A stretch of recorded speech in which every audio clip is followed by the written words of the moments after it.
I am going to ruin wrestling for every fan, for every wrestler, for everyone.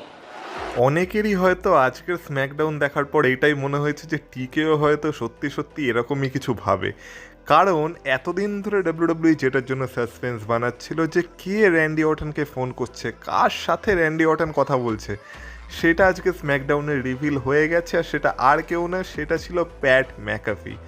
এবার আমি জানি তোমরা এতক্ষণ হয়তো অনেক ভিডিও দেখে ফেলেছো বা তোমাদের নিজেদেরও হয়তো মনে হয়েছে যে এইটা ডাব্লিউডাব্লিউ কী করে ফেললো, এটা তো কেউ আশা করেনি, এটা তো একদম ফালতু একটা জিনিস হলো। আর তোমরা ভেবেছো যে আমারও এটা হয়তো খুব খারাপ লেগেছে আর আমি আজকে ভিডিওতে এইটা শুধু নিন্দাই করবো আর ডাব্লিউডাব্লিউ তো পুরো ব্যান্ড বাজিয়ে দেবো। কিন্তু এটা আনপপুলার ওপিনিয়ন দিচ্ছি আমি, যে আমার অ্যাকচুয়ালি এই জিনিসটা অতটাও খারাপ লাগেনি। কেন খারাপ লাগেনি সেটা নিয়ে আলোচনা করবো এই ভিডিওতে, তাই ভিডিওটা পুরোটা দেখো, স্কিপ করো না, কারণ তোমরা দেখছো wrestle entertainer. So let's start the entertainment.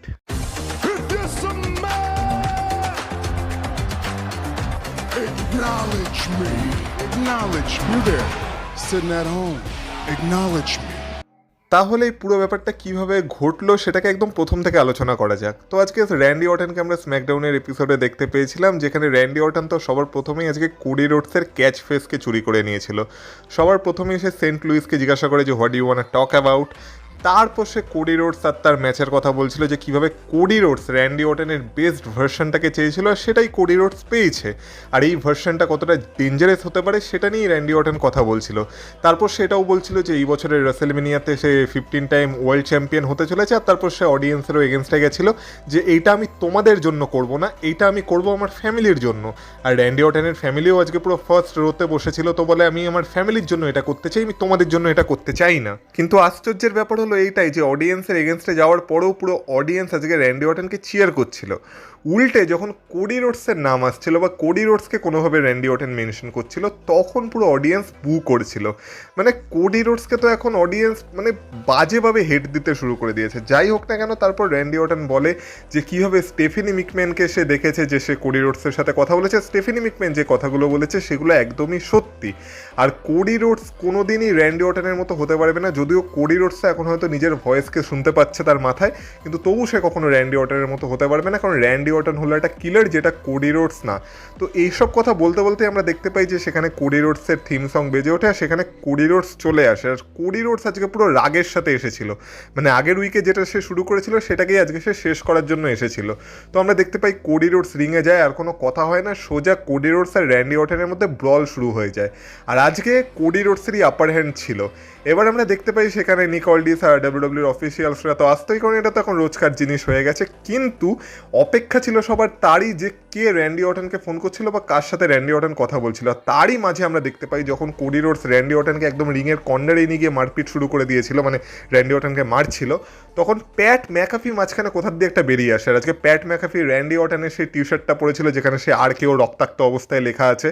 R Pat McAfee আসার সাথে সাথে সে তার নিজের সানগ্লাসকে ঠিক করে আর তারপর কোডি রোডসকে মেরে দেয় একটা লো ব্লো। আর সবাই অবাক হয়ে যায় যে এইটা প্যাট ম্যাকাফি কী করলো। আর তখন সবাই এটাও জেনে যায় তার মানে এতদিন যার সাথে র্যান্ডি অর্টন কথা বলছিল সেটা প্যাট ম্যাকাফি ছিল।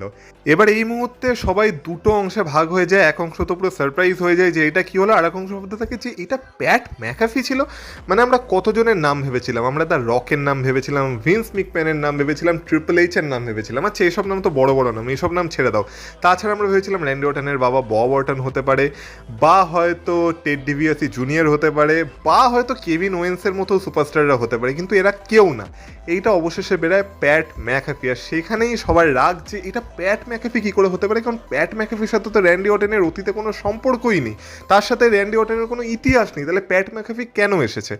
এবার এই প্রশ্নের উত্তর খুঁজতে আমাদের বেশি দেরি করতে হয় না, কারণ প্যাট ম্যাকাফি তারপর নিজেই মাইক হাতে নিয়ে বলতে থাকে যে সে কেন কোডি রোডসকে অ্যাটাক করেছে আর সে কেন র্যান্ডি অর্টনের সাথে মিলেছে বা সে কেন র্যান্ডি অর্টনের সাথে এসেছে। তো প্যাট ম্যাকাফি যখন কথা বলছিল মাইকে, তখন পেছনে আমরা দেখতে পাই যে র্যান্ডি অর্টন তখনও কোডি রোডসকে পিটিয়ে যাচ্ছিল, সে কোডি রোডসকে চিয়ার শট মারছিল, সব কিছু করছিল।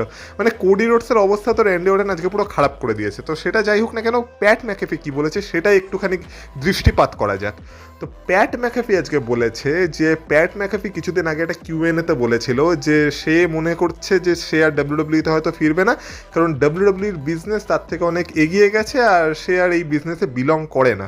তখন নাকি র্যান্ডি অর্টন প্যাট ম্যাকাফিকে ফোন করেছিল আর প্যাট ম্যাকাফিকে বলেছিল যে না না বিজনেস আগে এগিয়ে যায়নি, এই বিজনেসটা এখন ভুল দিকে চলে গেছে, আমরা যেই বিজনেসটাকে ভালোবেসেছিলাম সেই দিকে আর বিজনেসটা নেই, এখন এটা পুরোপুরি একটা অন্য দিকে চলে গেছে।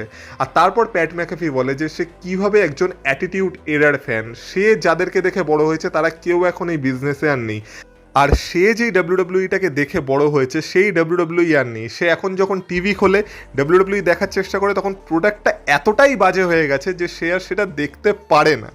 এমনকি সে যখনই টিভি খোলে সে দেখে 5 ফুট 5 ইঞ্চির দুজন মারপিট করে যাচ্ছে, তাদের মধ্যে 10 উইক ধরে একটা ম্যাচ হয়ে যাচ্ছে, আয়রন ম্যান ম্যাচ চলে যাচ্ছে, আর তাদের মধ্যে কোনো রাইভেলারি নেই, তাদের মধ্যে কোনো গল্প নেই, কিন্তু তারা কেন মারপিট করছে কেউ জানে না। কিন্তু এইসব কখন হচ্ছে? যখন র্যান্ডি অর্টন এইখানে আছে। তাছাড়া সে যাদেরকে দেখে বড় হয়েছিল তারা কেউ বলতো ইফ ইউ স্মেল, মানে এখানে র্যান্ডি অর্টনের কথা সে বলে আর অ্যাটিটিউডের আর বাকিদের কথা বলে, যে তাদের মধ্যে যে জিনিসটা ছিল সেটা এইখানে এখন সে কারোর মধ্যে দেখতে পাচ্ছে না। সে যখনই নেটফ্লিক্স খোলে তখন দেখে যে গরিলা পজিশনে এক্সিকিউটিভরা আর ডাব্লিউডাব্লিউর অফিসিয়ালসরা নিজেদের মধ্যেই আর কি ঝামেলা করে চলেছে, কেন কেউ জানে না। কিন্তু এসব কখন হচ্ছে? যখন র্যান্ডি অর্টন এখানে আছে, আর র্যান্ডি অর্টনের দিকে কেউ তাকাচ্ছেই না। তারপর সে এটাও বলে যে রেসেলমেনিয়ার টিকিট এখনও বিক্রি হয়নি পুরোপুরি, এখনও কিছু টিকিট অ্যাভেলেবেল আছে। আর এইসব কেন হচ্ছে কেউ জানে না। আর এইসব কখন হচ্ছে? যখন র্যান্ডি অর্টন এখানে আছে। আর তারপর সে স্ম্যাকডাউনের কথা বলে যে স্ম্যাকডাউন এখন লোয়েস্ট রেটেড শো, স্ম্যাকডাউনকে কেউ দেখতেই চায় না, কেউ স্ম্যাকডাউন দেখতে পছন্দই করে না। আর এইটা কখন হচ্ছে? যখন কোডি রোডস একটা পাপেট চ্যাম্পিয়ন হয়ে শুধুমাত্র ডাব্লিউডাব্লিউইর যারা হায়ার আপস তাদের কথা শুনে চলছে আর তাদের পাপেট হয়ে গেছে, তাদের হাতের পুতুল হয়ে গেছে, কিন্তু সে এইটাকে রিপ্রেজেন্ট করছে আর সেটাকে কেউ দেখতেই চাইছে না, কেউ সেটাকে দেখতে পাচ্ছে না। আর এসব কখন হচ্ছে? যখন র্যান্ডি অর্টন এখানে আছে। তো প্যাট ম্যাকাফি শুধু র্যান্ডি অর্টনকে এটাই মনে করানোর চেষ্টা করছে যে র্যান্ডি অর্টন কে আর র্যান্ডি অর্টনের পাওয়ার কতটা, আর র্যান্ডি অর্টন যে একটা গোট সেটাই প্যাট ম্যাকাফি র্যান্ডি অর্টনকে মনে করানোর চেষ্টা করেছে, সেটা নিয়েই তার সাথে র্যান্ডি অর্টনের কথা হচ্ছিল। আর সেই জন্যই র্যান্ডি অর্টন এবার নিজেকে খুঁজে পেয়ে গেছে। তো এইটা ছিল প্যাট ম্যাকাফির এক্সপ্লেনেশন। আর তারপর সে বলে যে সে র্যান্ডি অর্টনের সাথ দিতে চলেছে, রেসেলমেনিয়াতে র্যান্ডি অর্টন চ্যাম্পিয়ন হতে চলেছে। আর তারপর আমরা দেখতে পাই সেখান থেকে প্যাট ম্যাকাফি আর র্যান্ডি অর্টন চলে যায় আর কোডি রোডস সেখানেই পড়ে থাকে। কোডি রোডসের অবস্থা যেমন বললাম, র্যান্ডি অর্টন তো খারাপ করেই দিয়েছিল।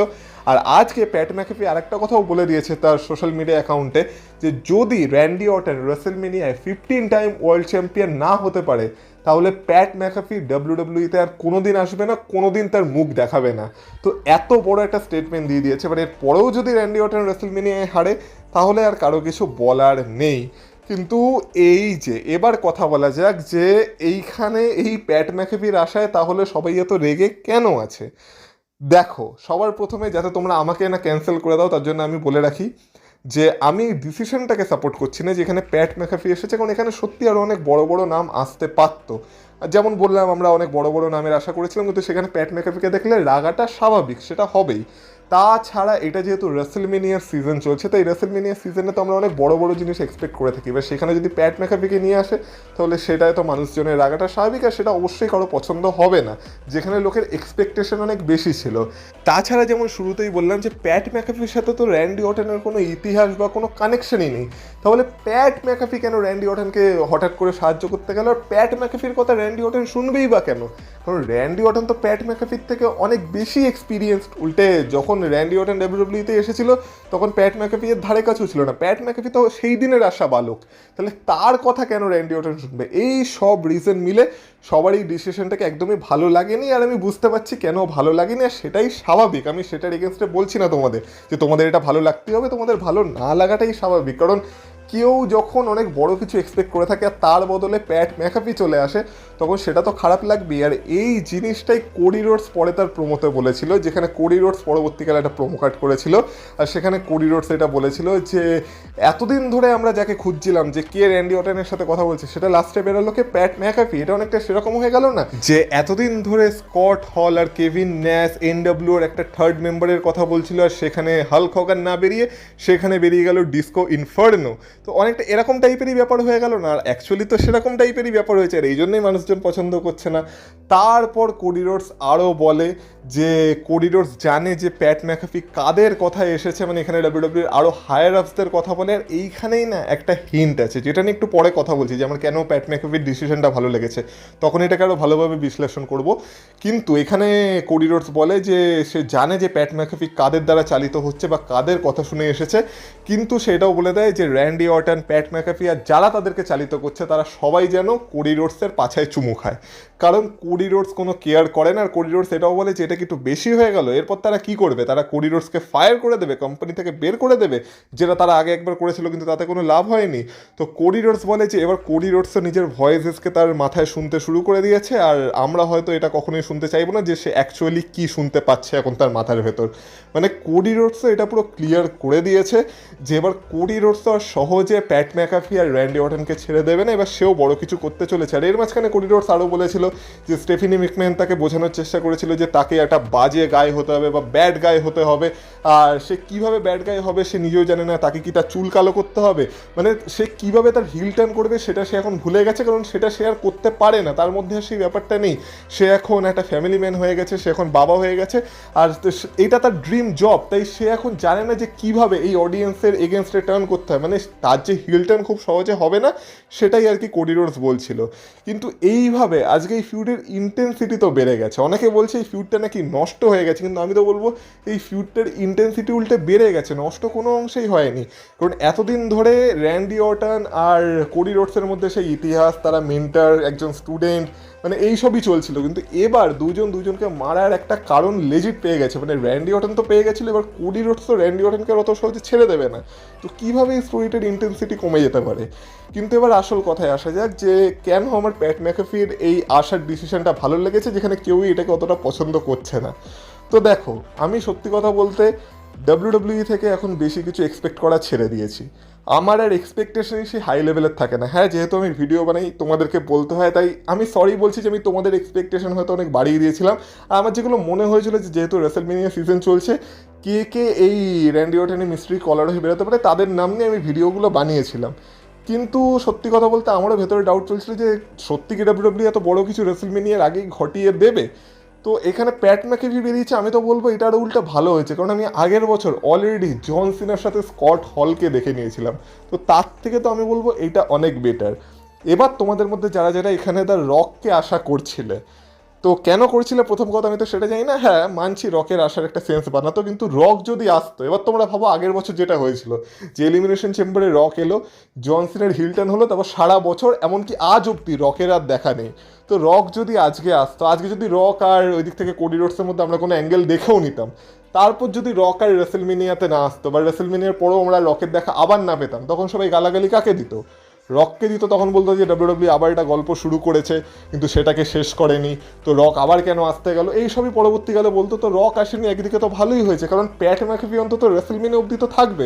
কিন্তু রক যদি আজকে চলেও আসতো, তাহলে রক যে রেসলমেনিয়া অবধি থাকতো বা রক এরপর এই স্টোরি লাইনটাকে কন্টিনিউ করতো, তার কিন্তু কোনো গ্যারেন্টি ছিল না, সেটা আমরা আগের বছর অলরেডি দেখে ফেলেছি। তো এক ভুল কেন পরপর 2 বছর ডাব্লিউডাব্লিউ করতে যাবে? এবার প্যাট ম্যাকাফির এই মানে আসার ডিসিশনটাকে অনেকে এবার ট্রিপল এইচকে গালাগালি দিচ্ছে যে ট্রিপল এইচ তো কিছু জানে না। হ্যাঁ, ট্রিপল এইচ গালাগালি খাওয়ার মতো অনেক কাজ করে, কিন্তু আমি বলবো যে এইখানে তোমাদের ট্রিপল এইচকে গালাগালি দেওয়ার কোনো দরকার নেই, কারণ এই ডিসিশনটা ট্রিপল এইচের ছিলই না। এই ডিসিশনটা ছিল টিকেওর, অ্যারি ম্যানুয়ালের ডিসিশন ছিল যে প্যাট ম্যাকাফি কোডি রোডসের সাথে আসবে। তার কারণ হচ্ছে আগের বছর যখন এলিমিনেশন চেম্বারের টিকিট বিক্রি হচ্ছিল না, তখন যেমন টিকেওর, অ্যারি ম্যানুয়েল, ট্র্যাভিস স্কট আর দ্য রককে নিয়ে এসেছিল শুধুমাত্র টিকিট সেলিং বাড়ানোর জন্য, ঠিক সেমভাবে তাদের মতে যদি এই স্টোরি লাইনে প্যাট ম্যাকাফি ঢুকে যায়, প্যাট ম্যাকাফি যেহেতু একজন ফুটবলার আমেরিকাতে, তাই তার যেহেতু একটা ফ্যান ফলোয়িং আছে, তাই এটা তাদের রেসলমেনিয়ার টিকিট সেলিংকে ইনক্রিজ করতে সাহায্য করবে, এটা অ্যারি ম্যানুয়েলের মতে বা টিকেওর মতে। আর সেই কারণে টিকেও এখানে প্যাট ম্যাকাফিকে নিয়ে এসেছে। এখানে ট্রিপল এইচের সরাসরি সেই রকম কোনো হাত নেই, তাই ট্রিপল এইচকে এই বিষয়ে গালাগালি দেওয়ার কোনো দরকার নেই। হ্যাঁ, ট্রিপল এইচের অনেক দোষ আছে, কিন্তু এক্ষেত্রে ট্রিপল এইচ দোষী নয়। এবার আমার কথা হচ্ছে যে তোমরা আরেকটা দিক দিয়ে ভাবো যে আজকে যদি রক চলে আসতো, মানে আমি রককে ধরেই বলছি আর কি, বাকিদের কথা ছেড়ে দিলাম, তাহলে রেসলমেনিয়ার সারপ্রাইজ কি বাকি থাকতো?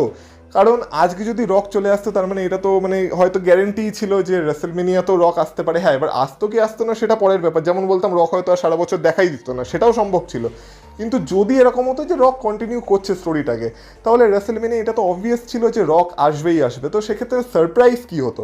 এবার তোমরা যদি রোমান রিংস আর কোডি রোডসের ম্যাচটার কথা ভেবে থাকো, মানে যেটা রেসেলমেনিয়া 40-তে হয়েছিল, সেটা কেন এত স্পেশাল?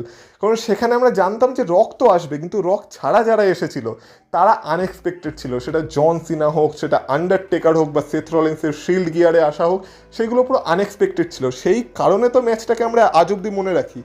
তো এবার তোমরা ধরে নাও যে এইখানে এই যে প্যাট ম্যাকেফি এসেছে, এটা শুধুমাত্র আমাদের একটা আই ওয়াশ, মানে আমাদেরকে বোকা বানানো হচ্ছে।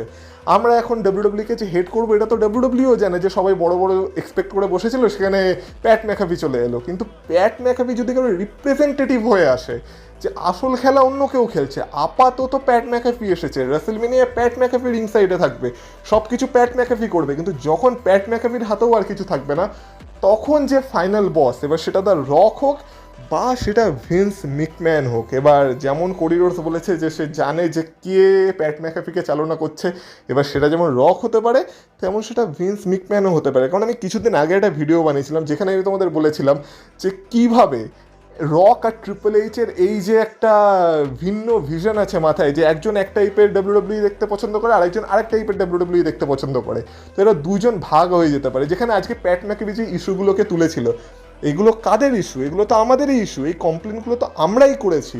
আমরাই তো এতদিন ধরে বলতাম যে ডাব্লিউডাব্লিউতে আর সেরকম মজা নেই, আর সেই কথাগুলো তো সত্যি। প্যাট ম্যাকাফিটি আজকে একটাও মিথ্যে কথা বলেছে? মিথ্যে কথা বলেনি। আর এরকম ডাব্লিউডাব্লিউ কে তৈরি করেছে? এরকম ডাব্লিউডাব্লিউ তৈরি করেছে ট্রিপল এইচ। এবার যদি ট্রিপল এইচের এগেনস্টে গিয়ে কেউ নিজের ভিশনে একটা ডাব্লিউডাব্লিউ তৈরি করতে চায়, তো সেই স্টোরিটা তো হতেই পারে। সেটা নিয়েই তো আমি সেই ভিডিওটা বানিয়েছিলাম যেখানে আমি রক আর ট্রিপল এইচের কথা বলেছিলাম। যারা ভিডিওটা দেখোনি গিয়ে দেখতে পারো, তারা বুঝতে যাবে আমি কী বিষয় নিয়ে কথা বলছি। তো এটাই তো পুরো ব্যাপারটা, যে এবার ধরে নাও যে রক বা ভিন্স ম্যাকম্যান এই স্টোরি লাইনে এখনও আসবে, কিন্তু তাদের সারপ্রাইজটাকে রেসেলমেনিয়ার জন্য বাঁচিয়ে রাখা হচ্ছে। মানে এই বছর না হলে রেসেলমেনিয়া সেরকম কোনো সারপ্রাইজ নেই। জন সিনা অলরেডি হোস্ট হিসেবে অ্যানাউন্স হয়ে গেছে। ওই দিক থেকে আমরা দেখতে পেয়েছি ক্রিস জেরিকো AEW-তে রিটার্ন করে ফেলেছে, মানে ক্রিস জেরিকো আর রেসেলমেনিয়া আসছে না। তাহলে সারপ্রাইজটা কোথা দিয়ে দেবে ডাব্লিউডাব্লিউ? তো একটা সারপ্রাইজও তো রাখার বিষয় আছে। সেই কারণে হয়তো এখন স্ম্যাকডাউনে আমাদের প্যাট ম্যাকাফিকে দিয়ে চালাতে হবে, কিন্তু তারপর আসল যে মানে এই খেলাটা পুরো যে খেলছে, সে হয়তো রেসেলমেনিয়ায় গিয়ে নিজেকে রিভিল করবে, এরকম হতেই পারে। আর সেটা যদি নাও হয়, তবুও আমি বলবো আগের বছর রেসেলমেনিয়ার মেইন ইভেন্টে আমরা দেখেছিলাম জন সিনাকে সাহায্য করছে ট্র্যাভিস স্কট। তার থেকে তো প্যাট ম্যাকাফি অনেক বেটার, কারণ ট্র্যাভিস স্কটের সাথে তো ডাব্লিউডাব্লিউর কোনো সম্পর্কই ছিল না, কিন্তু প্যাট ম্যাকাফি তো ডাব্লিউডাব্লিউর বিজনেসটাকে ভালো করে জানে। সে ডাব্লিউডাব্লিউতে আগে অনেক ম্যাচেও রেসেল করেছে, আমরা রেসেলমেনিয়াতেও তার ম্যাচ দেখেছি। মানে প্যাট ম্যাকাফির সাথে তো ডাব্লিউডাব্লিউর ইতিহাস আছে। তো ট্র্যাভিস স্কটের থেকে যদি আমরা প্যাট ম্যাকাফি পাই, তাহলে আমি তো সেটাকে আপগ্রেড বলেই মনে করব। হ্যাঁ, এক্সপেকটেশন অনেক বেশি ছিল, সেই তুলনায় আমরা কিছু পাইনি, কিন্তু তবুও আমি বলবো এটা অনেক বেটার জিনিস হয়েছে। তাই এটা নিয়ে অতটাও পাগল হওয়ার মতো কিছু হয়নি। এবার শুধু একটু সময় দিতে হবে। সব বিষয়ে শুধু অভিযোগ বা কমপ্লেন করলে হবে না। জানি জিনিসটা হয়তো মনের মতো হয়নি, কিন্তু জিনিসটাকে একটু সময় দিয়ে দেখো, রেসেলমেনিয়া আগে কী হয় সেটা দেখো। যদি রেসেলমেনিয়াতেও আমরা কোনো সারপ্রাইজ না পাই, তখন অবশ্যই তোমাদের গালাগালি করার অধিকার আছে ডাব্লিউডাব্লিউকে। কিন্তু এখনও তো রেসেলমেনিয়া আসেনি, আগে রেসেলমেনিয়াকে আসতে দাও, তারপর যদি পুরো ব্যাপারটাকে খারাপ লাগে, তখন ওভারঅল আমরা সবাই মিলে ডাব্লিউডাব্লিউকে ক্রিটিসাইজ করব। কিন্তু এই মুহূর্তে আমার মনে হয় যে হয়তো তোমাদের মনের মতো জিনিসটা হয়নি, কিন্তু তবু তোমরা একটু অপেক্ষা করে যাও, রেসেলমেনিয়া অবধি অন্তত ওয়েট করো যে স্টোরিটা কীভাবে আনভিল হয়। আর এখনও এই স্টোরিতে অনেক কিছু বাকি আছে, আমার মন বলছে এখনও অনেক মোড় পরিবর্তন এই স্টোরিটায় বাকি আছে। তো দেখা যাক আলটিমেটলি কী হয়। তো ভিডিওটা অলরেডি অনেক বড় হয়ে গেছে। এই ভিডিওতে আমি স্ম্যাকডাউনের বাকি আর কোনো কথা বলে সময় নষ্ট বেশি করবো না। ভিডিওটা এই অবধি থাক। ভিডিওটা যদি তোমাদের ভালো লেগে থাকে, ভিডিওটা তো অবশ্যই লাইক করে দিয়েছো। এই চ্যানেলে যদি নতুন হয়ে থাকো তো প্লিজ চ্যানেলটাকে সাবস্ক্রাইব করে দিও। আর বাকি তোমাদের সাথে কথা হবে আবার পরের ভিডিওতে। ততক্ষণ তোমরা ভালো থেকো, টাটা।